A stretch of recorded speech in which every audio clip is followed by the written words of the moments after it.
পরবর্তীতে তারা কিভাবে সংসদে সেই বক্তব্য করে নেয়।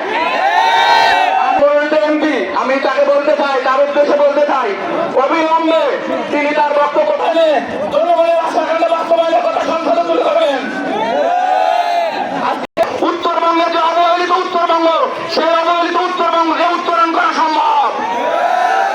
আপনারা ইতিমধ্যে জানেন ওখানে দুটো জায়গাতে হয়েছে, দুটো জায়গাতে কথা চলতেছে, তার মধ্যে বালাসী বাহাদুরাবাদ ঘাট এবং বগুড়া সারাকান্দি থেকে জামালপুর। আমি মাননীয় প্রধানমন্ত্রীর উদ্দেশ্যে একটা কথা বলতে চাই, এই অবহেলিত উত্তরবঙ্গকে যদি উনি আসলে উন্নয়ন করতে চায় তবে এই সেতু বালাসী বাহাদুরাবাদে হবে ইনশাআল্লাহ। উনি এই সেতু আমাদের প্রধানমন্ত্রী, মাননীয় প্রধানমন্ত্রী অবিলম্বে সেতু বালাসী বাহাদুরাবাদ করার প্রতিশ্রুতি দিলেন ইনশাআল্লাহ। আমাদের অনেকজনে উপস্থিত আছেন, আমাদের মানববন্ধন ইতিমধ্যে অনেকজনের সংহতি প্রকাশ করেছেন। আমি আর দুটো কথা বলে শেষ